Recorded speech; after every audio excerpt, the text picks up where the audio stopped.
Did you understand in count one, you're charged with aggravated assault with a deadly weapon? That is a second-degree felony. Range of punishment is anywhere from 2 to 20 years in prison and up to a $10,000 fine. Mr. Smith, has anyone threatened you, coerced you, or placed you in fear to get you to enter the plea? No. Anyone promised you anything other than the plea? No, ma'am. Are you satisfied with the way you've been represented? If you're not a U.S. citizen, by entering this plea, you will be deported, denied naturalization, and re-entry. Did you understand?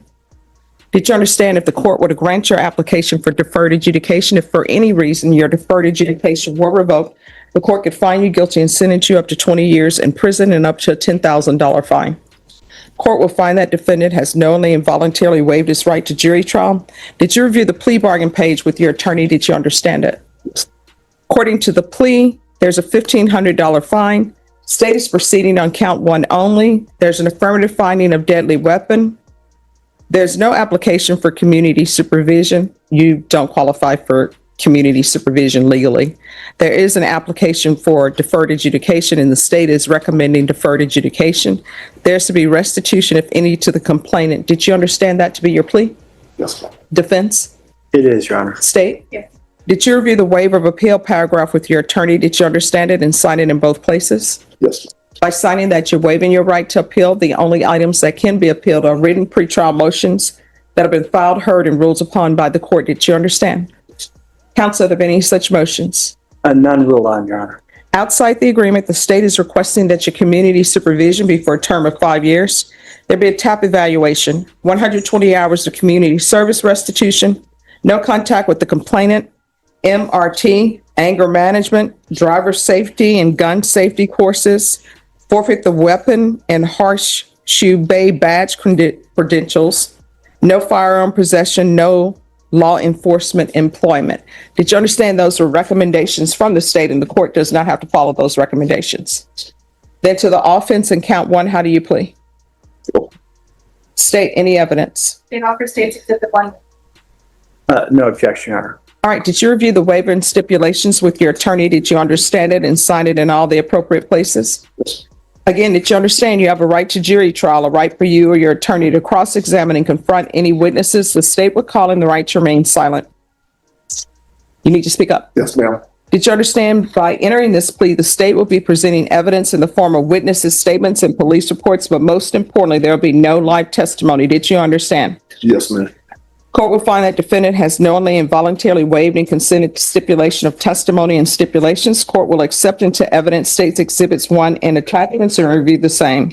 After reviewing states exhibits 1 and attachments, the court will find there is sufficient evidence to find you guilty. Court will defer finding of guilt as you applied for deferred adjudication. Are you proceeding with sentencing? Yes, Your Honor. All right, first, why should I follow this plea bargain agreement? Okay. Anything from defense?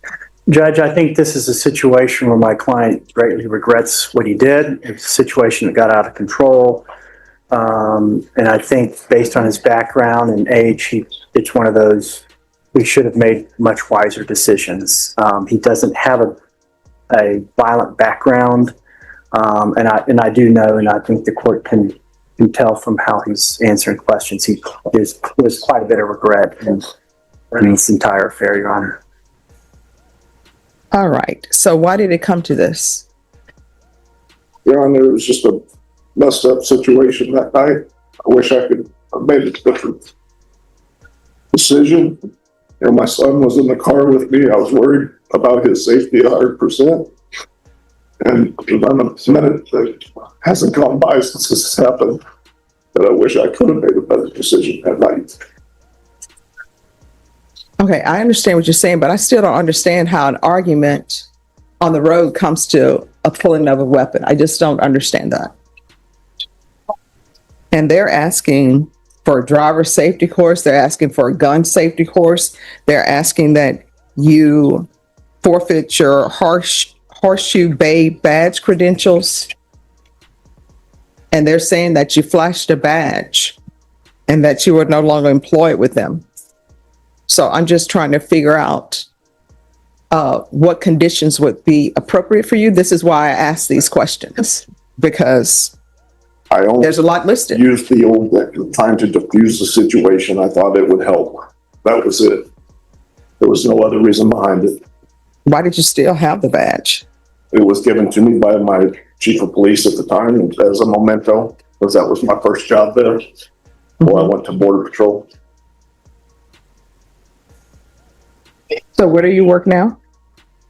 I've left I left Border Patrol in 2016. I went back to construction. I'm a home inspector for new homes. Until this happened, I was planning on going back to actually apply for ICE.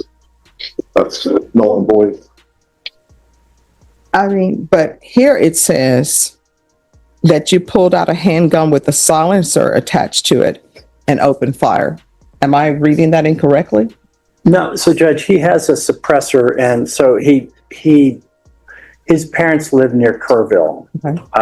That's what